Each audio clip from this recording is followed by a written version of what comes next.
जय हिंद दोस्तों आज का टॉपिक है एक गरीब और गौतम बुद्ध की कहानी। हमेशा जो दुखी रहते हैं यह वीडियो को जरूर देखें। एक समय एक गांव में गौतम बुद्ध आकर शरण लिए हुए थे। काफी लंबा सफर तय करने के बाद बुद्ध थोड़ा आराम कर रहे थे, परंतु लोग इनसे अपनी समस्या का हल मांगने हमेशा पहुंचते रहते थे। ऐसे में जहां भी वह रुकते वहां लोग लंबी कतार में जमा हो जाते थे। उनको अपनी समस्या बताते और बुद्ध उनका समाधान करते थे। उसी गांव में एक सड़क के थोड़ा किनारे पर एक भिखारी बैठा करता था।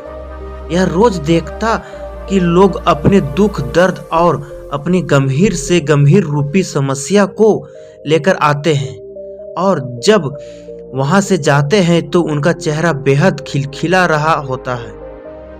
वे मुस्कुरा रहे होते हैं और नए जोश के साथ भरे दिखते हैं। भिखारी के मन में यह विचार आया कि क्यों ना वह भी बुद्ध के पास जाए, उन्हें अपना हल कह सुनाए, परंतु वह डरता था। इसके बाद एक दिन गहरे चिंतन के बाद वह भिखारी बुद्ध के पास गया। लोग लंबी लाइन में खड़े रहते और एक एक कर अपनी समस्या का समाधान लेकर वहां चले जाते।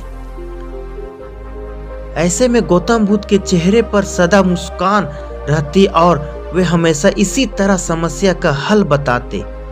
भिखारी भी जब अपनी समस्या सुनाने के लिए गौतम बुद्ध के पास जब पहुंचा, उन्हें प्रणाम करता हुआ बोला, हे भगवान, इस जगह पर सारे लोग खुश और समृद्धि हैं, पर मैंने तो ऐसा कुछ नहीं करा जिसे मेरे को जीवन का दुख झेलना पड़ रहा है। फिर मैं इतना गरीब और निर्धन व्यक्ति क्यों हूं?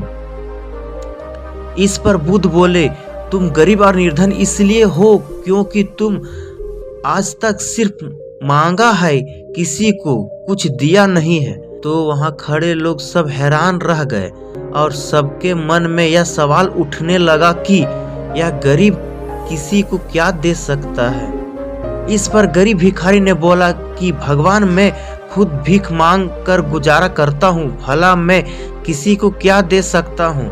भगवान बुद्ध थोड़ा देर चुप रहे, फिर चुप्पी तोड़कर बोले कि तुम्हारे पास बहुत कुछ है देने को।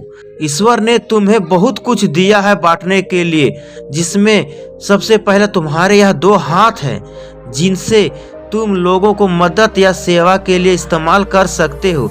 तुम्हारे पास मुस्कुराहट है, जिसे देकर तुम दूसरे को नई ऊर्जा का संचार कर सकते हो। मुंह से 2 मीठे बातें बोल सकते हो।